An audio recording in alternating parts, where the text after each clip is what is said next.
Assalamu alaikum everybody, this is Ariba from Imaan Power. Many years ago, I launched Imaan Power in 2012, and the reason I launched it is what I want to share with you today, my story. I was a solutions architect working in IT industry, but at the same time, on the weekends, I would go and teach the kids at the weekend school. And Alhamdulillah, that was the best part of my week. Seeing the kids, mashallah, learning about Islam, that just their shine in their eyes when they learn something about Allah subhanahu wa ta'ala.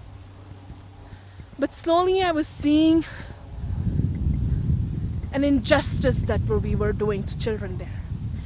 Children who had so much potential, so much that they can be if they're empowered by the knowledge of Islam. But what we were giving them was below average, really.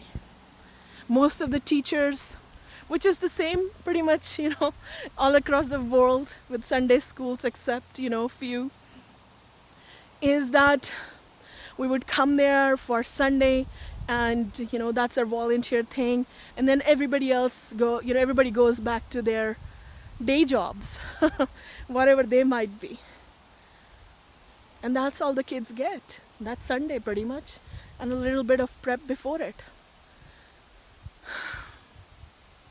This to convey the greatest knowledge that we possess in our homes, in our deen, to our children. Is this good enough? So no wonder that one day I was sitting in the principal's office and there was a kid brought in there for punishment because he was misbehaving in the class. A very little kid, like maybe 7, 8. And I asked him what happened.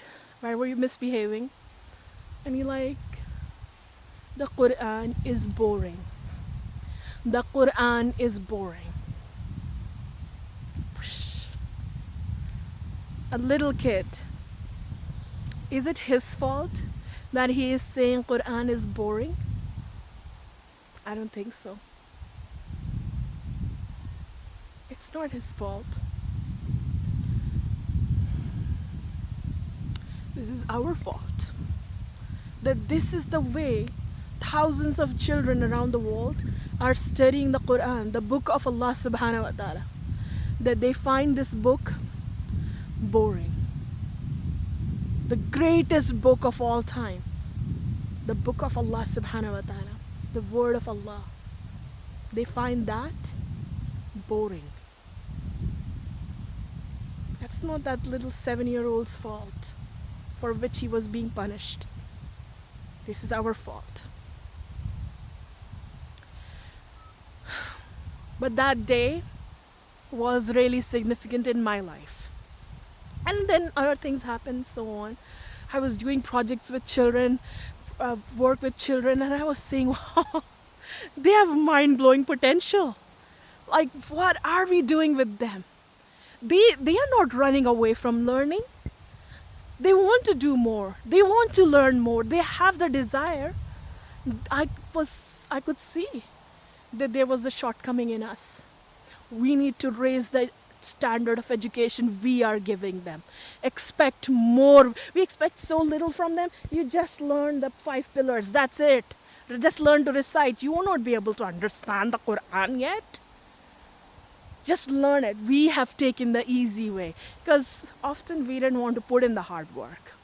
We didn't have the time to do that. And we live often in countries and places where we don't have the investment to invest in people and resources to be able to do that. That's another reason. Anyways, we have a lot of excuses. Meanwhile, the kids are suffering. So I decided to do something about it. And I launched Emaan Power. I quit my career, which was one of the hardest decisions. It was going to be a big struggle, big change in my life, but I knew I had to dedicate myself to this.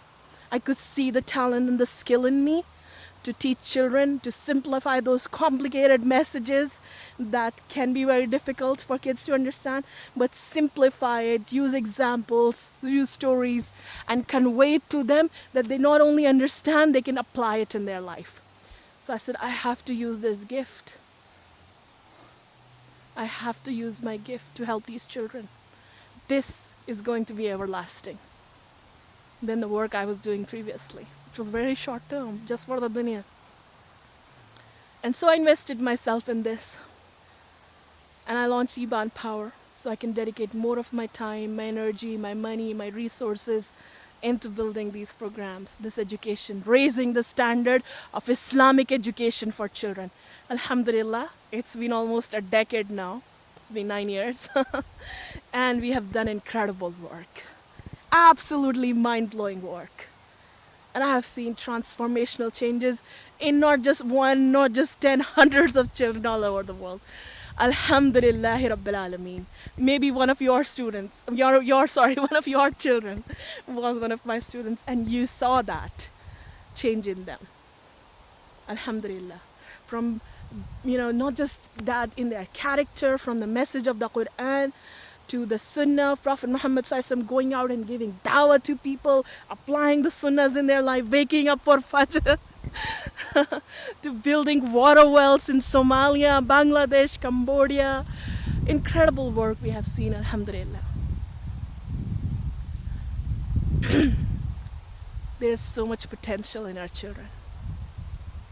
If you are finding that your child is not wanting to read the Quran, and they're a child, 8-year-old, 10-year-olds, then don't lose hope. Raise your standard. Raise the standard of the education you are giving them. Don't give up on them. Don't underestimate them. Okay, maybe you're not capable of it. No. Raise your standard. Raise your expectation.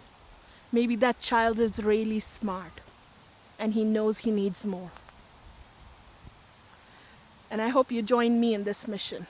And this Ramadan especially, I'm doing Humble Your Heart, which is a course to address that little child's concern that Quran is boring. It still touches me to think that. And I want to change that attitude in every child's life. That they see Quran as the most valuable knowledge, the most interesting, fun, engaging knowledge, powerful knowledge for their life, that they must have, not something they have to read because I was sent here. So join me in Humble Your Heart. This Ramadan, we're going to go on a deep journey in many of the short surahs of the Quran and learn to apply that message in our life, in our mindset, inshallah, in a really fun way, in a really engaging way. I've been teaching kids online for almost a decade now, not just since Zoom pandemic. So alhamdulillah, we have ways to engage kids in a really fun way, to build community of children in a really powerful way, that they influence each other in a positive way, not just, peer influence in negative ways that they normally get in the environment, but influence each other to love the Quran, to live the Quran, to race to do good deeds. Join me in Humble Your Heart, and inshallah, we're going to spend a wonderful month together. The link is somewhere around here. Assalamu alaikum.